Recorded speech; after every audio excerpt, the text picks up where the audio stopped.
ತಮಿಳುನಾಡಿನ ಅಂಚೆ ಮತಗಳ ಎಣಿಕೆಯಲ್ಲಿ ಡಿಎಂಕೆ ಮುನ್ನಡೆ ಸಾಧಿಸಿದೆ ಅನ್ನೋದರ ಡೀಟೇಲ್ಸ್ ಸದ್ಯ ಸಿಗ್ತಾ ಇದೆ. ಕೇರಳದಲ್ಲಿ ಕಾಂಗ್ರೆಸ್, ಅಸ್ಸಾಂನಲ್ಲಿ ಬಿಜೆಪಿ ಮುನ್ನಡೆ ಸಾಧಿಸಿದೆ. ಆರಂಭಿಕ ಹಂತದಲ್ಲೇ ಪಂಚರಾಜ್ಯಗಳಲ್ಲಿ ಅಂಚೆ ಮತಗಳ ಎಣಿಕೆ ಆರಂಭ ಆಗಿದೆ. ವೆರಿ ಇಂಪಾರ್ಟೆಂಟ್ ಅಂಚೆ ಮತಗಳು. ಪಶ್ಚಿಮ ಬಂಗಾಳ ಅಂಚೆ ಮತಗಳ ಎಣಿಕೆಯಲ್ಲಿ ಮಮತಾಗೆ ಮುನ್ನಡೆ ಅಂತೆ ನೋಡಿ. ಎಕ್ಸಿಟ್ ಪೋಲ್ ಎಕ್ಸಾಕ್ಟ್ ಪೋಲ್ ಆಗುತ್ತಾ ಅನ್ನೋದೇ ಕುತೂಹಲ. ಮೋಸ್ಟ್ಲಿ ಅದೇ ರೀತಿಯಲ್ಲಿ ಓಪನ್ ಆದಂಗೆ ಕಾಣಿಸುತ್ತೆ ಮುನ್ನಡೆಯನ್ನ ಗಮನಿಸ್ತಾ ಹೋದ್ರೆ.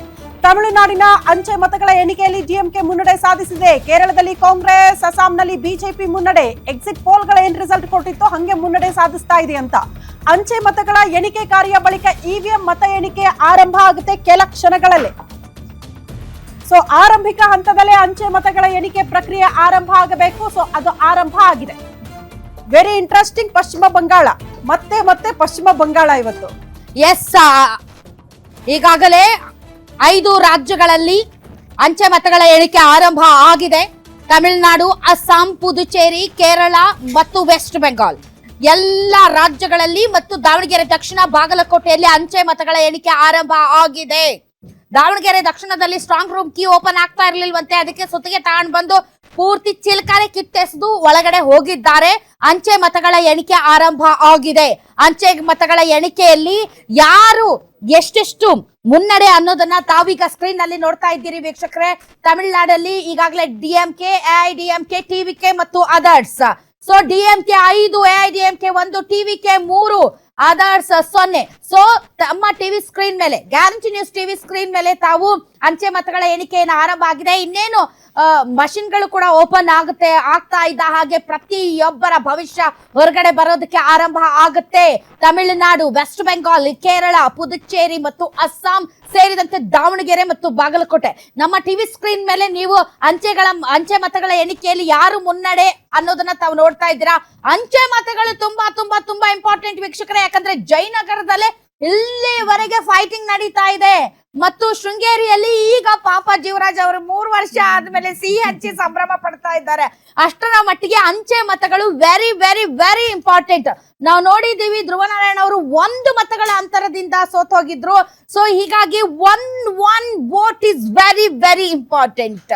1 ವೋಟು ಈ ದೇಶದ ಭವಿಷ್ಯವನ್ನ ಬದಲಾಯಿಸಬಹುದು. ವೆಸ್ಟ್ ಬೆಂಗಾಲ್ ನೋಡಿದ್ರೆ ಗೊತ್ತಾಗುತ್ತೆ ಒಂದೊಂದು ವೋಟ್ ಎಷ್ಟು ಇಂಪಾರ್ಟೆಂಟ್ ಅಂತ. ಒಂದೊಂದು ವೋಟ್ಗೂ ಕೂಡ ಅಲ್ಲಿ ಫೈಟ್ ನಡೀತಾ ಇದೆ ಕೇಂದ್ರ ಸರ್ಕಾರ ಮತ್ತು ದೀದಿ ನಡುವೆ.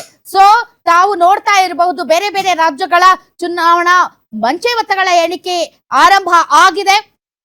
ಸ್ಟ್ರಾಂಗ್ ರೂಮ್ಗಳು ಓಪನ್ ಆಗಿದ್ದಾವೆ. ಈಗಾಗಲೇ ತಾವು ನೋಡಬಹುದು ಅಂಚೆ ಮತಗಳ ಪೆಟ್ಟಿಗೆಯನ್ನ ತರ್ತಾ ಇದ್ದಾರೆ, ಇವಿಎಂ ಮಷಿನ್ಗಳ ಪೆಟ್ಟಿಗೆಯನ್ನ ತರ್ತಾ ಇದ್ದಾರೆ. ಈಗಾಗಲೇ ಆರಂಭ ಆಗಿದೆ, ಮತ ಎಣಿಕೆ ಆರಂಭ ಆಗಿದೆ. ತಾವೆಲ್ಲರೂ ಕುತೂಹಲದಿಂದ ಕಾಯ್ತಾ ಇದ್ದಂತಹ, ತಾವೆಲ್ಲರೂ ಕಾತರದಿಂದ ನೋಡ್ತಾ ಇರುವಂತಹ ಪಂಚ ರಾಜ್ಯಗಳ ಚುನಾವಣಾ ಫಲಿತಾಂಶ.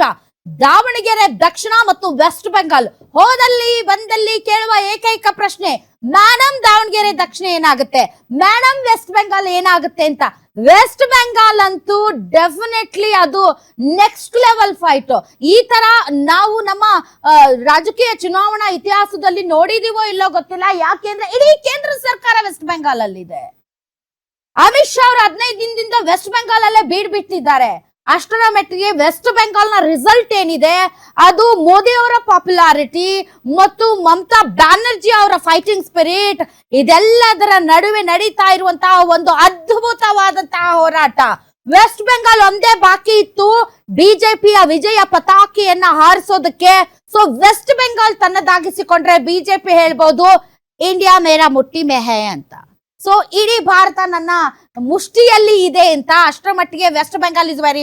ಒಂದು ವೇಳೆ ವೆಸ್ಟ್ ಬೆಂಗಾಲ್ ಅಲ್ಲಿ ಮಮತಾ ಬ್ಯಾನರ್ಜಿ ಅವರು ಗೆದ್ದರೆ ಇದು ಡೆಫಿನೆಟ್ಲಿ ಮೋದಿ ಅವರ ಪಾಪ್ಯುಲಾರಿಟಿ ಕಡಿಮೆ ಆಗ್ತಾ ಇದೆಯಾ ಅನ್ನೋ ಒಂದು ಪ್ರಶ್ನೆಯನ್ನ ತಂದಿಡುತ್ತೆ. ಅಂಡ್ ವಿರೋಧ ಪಕ್ಷಗಳು ಮತ್ತೆ ಸ್ಟ್ರಾಂಗ್ ಆಗ್ತಾ ಇದ್ದಾವೆ ಅಂತ. ಅಂಡ್ ರಾಹುಲ್ ಗಾಂಧಿ ಅವರು ಮಮತಾ ಬ್ಯಾನರ್ಜಿ ಅವರ ಎದುರುಗಡೆ ಇನ್ನೂ ಸ್ವಲ್ಪ ಬೆಳಿಬೇಕಾಗಿದೆ ಅನ್ನುವಂತಹ message. So West Bengal lot of message ಅನ್ನ ಇಟ್ಕೊಂಡಿದೆ. ಆ ಮತಪೆಟ್ಟಿಗೆಗಳಲ್ಲಿ ಕೇವಲ ಟಿಎಂಸಿ ಬಿಜೆಪಿ ಭವಿಷ್ಯ ಅಲ್ಲ, ಇಡೀ ರಾಷ್ಟ್ರದ ಚುನಾವಣಾ ರಾಜಕೀಯದ ದಿಕ್ಕು ದೆಸೆಯನ್ನ ಬದಲಾಯಿಸುವಂತಹ ವೆಸ್ಟ್ ಬೆಂಗಾಲ್. ಏನ್ ಖುಷಿ ನೋಡಿ ಅಲ್ಲಿರುವಂತಹ ಅಧಿಕಾರಿಗಳಿಗೆ. ಯಾಕಾಗಬಾರ್ದು ಪಾಪ ಒಂದು ಎಲೆಕ್ಷನ್ ನಡೆಸೋದಂದ್ರೆ ಅದು ಅಷ್ಟು ಈಸಿನಾ ಅಂತ. ದಾವಣಗೆರೆಯಲ್ಲಿ ಸ್ಟ್ರಾಂಗ್ ರೂಮ್ ಓಪನ್ ಮಾಡಕ್ ಇನ್ನೂ ಸರ್ಕಸ್ ಮಾಡ್ತಾ ಇದ್ದಾರಾ? Oh my God, thank God it's not West Bengal. West Bengal ಆಗಿದ್ದಿದ್ದರೆ ಕೀ ಯಾಕೆ ಓಪನ್ ಆಗ್ಲಿಲ್ಲ? ಏನಾದ್ರೂ ಗೋಲ್ಮಾಲ್ ನಡೆದಿದ್ಯಾ ಅಂತ ಮಮತಾ ಬ್ಯಾನರ್ಜಿ ಅವರು ಸೇರಿದಂತೆ ಬಿಜೆಪಿ ಅಲ್ಲಿ ಸಿಕ್ಕಾಪಟ್ಟೆ ಹೈಡ್ರಾಮಾ ಕ್ರಿಯೇಟ್ ಮಾಡ್ತಾ ಇದ್ರು. ಬಟ್ ದಾವಣಗೆರೆ ದಕ್ಷಿಣದಲ್ಲಿ ಸ್ಟ್ರಾಂಗ್ ರೂಮ್ ಕೀ ಯಾಕೆ ಓಪನ್ ಆಗಿಲ್ಲ? ಕೀ ಕಳ್ಕೊಂಡ್ರ? ಕೀ ಯಾರ ಹತ್ರ ಇರುತ್ತೆ? ಚುನಾವಣಾಧಿಕಾರಿಗಳ ಹತ್ರ ಇರುತ್ತೆ. ಸೊ ಕೀ ಹೆಂಗ್ ಕಳ್ಕೊಂಡ್ರ ಅವರು? ಯಾಕೆ ಕಳ್ಕೊಂಡ್ರು? ತುಂಬಾ ಈ small incidents matters a lot. ನನ್ನ ಪ್ರಕಾರ ಆರೋಪ ಮಾಡಿದ್ರು ಕೂಡ ಆಶ್ಚರ್ಯ ಪಡಬೇಕಾಗಿಲ್ಲ ಅಂತ. ಇಲ್ಲಿ ಆರೋಪಗಳು ಬಂದ್ರು ಕೂಡ ಆಶ್ಚರ್ಯ ಪಡಬೇಕಾಗಿಲ್ಲ. ರಿಸಲ್ಟ್ ಬಂದ ಮೇಲೆ ಆರೋಪಗಳಿಗೆ ಪುಷ್ಟಿ ಸಿಗ್ಬೋದು. ಇವೆಲ್ಲ ರೆಕ್ಕೆ ಪುಕ್ಕವನ್ನ ಪಡೆದುಕೊಳ್ಳುತ್ತೆ. ಬಟ್ ಅದರ್ವೈಸ್ ಆಲ್ಸೋ ಅಷ್ಟು ಈಸಿ ಇಲ್ಲ. ಯಾಕೆ ಅಂದ್ರೆ ಅಲ್ಲಿದಾರಲ್ಲ ಸಾಹೇಬ್ರುಗಳು. ಹೌದು. ಸೊ ವೆಸ್ಟ್ ಬೆಂಗಾಲ್ ಅಲ್ಲಿ ಈ ಬಾರಿ ನಡೆದಿರುವಂತಹ ಎಲೆಕ್ಷನ್ ಅಂಡ್ ವೆಸ್ಟ್ ಬೆಂಗಾಲ್ ಅಲ್ಲಿ ಡೆಪ್ಲಾಯ್ ಆಗಿರುವಂತಹ ಸೇನೆ, ಓ ಮೈ ಗಾಡ್, 1.5 ಲಕ್ಷ ಅಷ್ಟರ ಮಟ್ಟಿಗೆ ವೆಸ್ಟ್ ಬೆಂಗಾಲ್ ಅಲ್ಲಿ ಚುನಾವಣಾ ಸಂದರ್ಭದಲ್ಲೇ ಯಾವ ರೀತಿ ಬಿಜೆಪಿಯ ನಾಯಕರನ್ನ ಅಟ್ಟಾಡ್ಸ್ಕೊಂಡು ಹೋದ್ರು ಅಂತ. ಪಾಪ ಅವರು ಪೊಲೀಸರು ಒಂಥರ ಅದು ಬೇರೆಯದೇ ಲೆವೆಲ್. ಬಟ್ ಡೆಫಿನೆಟ್ಲಿ ಅಲ್ಲಿ ನಡೆದಿರುವಂತಹ ಈ ಬಾರಿಯ ಚುನಾವಣೆ 92% ಇನ್ನಿಲ್ಲದಂತೆ ಜನ ಬೂತ್ಗೆ ಬಂದು ವೋಟ್ ಹಾಕಿದ್ದಾರೆ. ಇನ್ನಿಲ್ಲದಂತೆ ಮೋಸ್ಟ್ಲಿ ನನ್ನ ಹಕ್ಕು, ನನ್ನ ವೋಟ್ ನನ್ನ ಹಕ್ಕು, ಈ ಮಣ್ಣಿನ ಮಗ ನಾನು, ಈ ಮಣ್ಣಿನ ಮಗಳು ನಾನು ಅಂತ ಸಾಬೀತು ಮಾಡಕ್ ಬಂದ್ರ ಅಂತ ಹೇಳ್ತೀವಲ್ಲ, ಅವರ ಒಲವು ಸ್ವಲ್ಪ ಜಾಸ್ತಿ ಆಗಿ ನೋಡೋದಕ್ಕೆ ಸಿಗ್ತಾ ಅನ್ನೋದು ಪ್ರಶ್ನೆ. ಅಂದ್ರೆ ಒಂದು ವೋಟ್ ಇಂಪಾರ್ಟೆಂಟ್, ನಾನು ನಿರ್ಧಾರ ಮಾಡ್ತೀನಿ ಅಂತ ಮುಂದೆ ಬಂದಂಗೆ ಕಾಣಿಸುತ್ತೆ. ಜೆನ್ಜಿ ಮೋಸ್ಟ್ಲಿ ತಮಿಳ್ನಾಡು ಅಲ್ಲಿ ತುಂಬಾ ಸ್ಟ್ರಾಂಗ್ ಆಗಿ ವರ್ಕೌಟ್ ಆಗಿದೆ. ಬಟ್ ವೆಸ್ಟ್ ಬೆಂಗಾಲ್ ಅಲ್ಲಿ ಏನು SIR ಆಯ್ತು. ಸೊ ವೋಟ್ ಹಾಕದೇ ಇದ್ರೆ ನಾನು ನನ್ನ ಅಧಿಕಾರವನ್ನ, ನನ್ನ ಹಕ್ಕುಗಳನ್ನ, ನನ್ನ ಪೌರತ್ವವನ್ನ ಕಳ್ಕೊಂಡ್ ಬಿಡ್ತೀನಿ ಏನೋ ಅನ್ನುವ ಭಯದಲ್ಲಿ ಬಹಳಷ್ಟು ಜನ, ನಾವು ಅಲ್ಪಸಂಖ್ಯಾತರು ಡಾಮಿನೇಷನ್ ಇರುವಂತಹ ಕ್ಷೇತ್ರಗಳು ಅಷ್ಟೇ ಅಲ್ಲ, ಇವನ್ ಹಿಂದೂಗಳ ಡಾಮಿನೇಷನ್ ಇರುವಂತಹ ಅಥವಾ ಬಿಜೆಪಿಗೆ ಕಳೆದ ಬಾರಿ ಅತಿ ಹೆಚ್ಚು ಮತಗಳು ಬಂದಂತಹ ಕ್ಷೇತ್ರಗಳಲ್ಲೂ ಕೂಡ ಲೈಕ್ ಮಾಲ್ದಾ, ಮುರ್ಷಿದಾಬಾದ್ ಮತ್ತು ಉತ್ತರ ದಿನಾಜ್ಪುರದಂತಹ ಬಾರ್ಡರ್ ಜಿಲ್ಲೆಗಳಷ್ಟೇ ಅಲ್ಲದೆ ಬೇರೆ ಬೇರೆ ಕಡೆನೂ ಕೂಡ ಮಥುವಾ ಇಸ್ ಬಿಜೆಪಿ ಸ್ಟ್ರಾಂಗ್ ಹೋಲ್ಡ್ ಇರುವಂತದ್ದು. ಅಲ್ಲೂ ಕೂಡ ಕೆಲವೊಂದು ವೋಟ್ಗಳು ಕಟ್ ಆಗಿದಾವೆ. ಸೊ ಹಿಂದೂ ವೋಟ್ ಬೇಸ್ ಜಾಸ್ತಿ ಇರುವಂತಹ ಮಥುವಾ ಕಡೆಯಿಂದಲೂ ಕೂಡ ಅತಿ ಹೆಚ್ಚು ಜನ ಬಂದು ವೋಟ್ ಮಾಡಿರೋದ್ರಿಂದ, ಅಂದ್ರೆ ಹಿಂದೂ ಮುಸ್ಲಿಂ ಪ್ರಾಬಲ್ಯ ಇರುವಂತಹ ಎಲ್ಲಾ ಕ್ಷೇತ್ರಗಳಿಂದಲೂ ಕೂಡ ಜನ ಬಂದು ವೋಟ್ ಮಾಡಿರೋದ್ರಿಂದ ಈ 92% ಅಥವಾ 90% ದಾಖಲೆಯ ಮತದಾನ ಇದು ಬಿಜೆಪಿ ಬರೋ ಅವಸರವೋ ಅಥವಾ ಮಮತಾ ಬ್ಯಾನರ್ಜಿ ಅವರ ಹಳೆ ಕೋಟೆ ಇನ್ನಷ್ಟು ಭದ್ರವಾಗುವ ಬುನಾದಿಯೋ ಗೊತ್ತಿಲ್ಲ.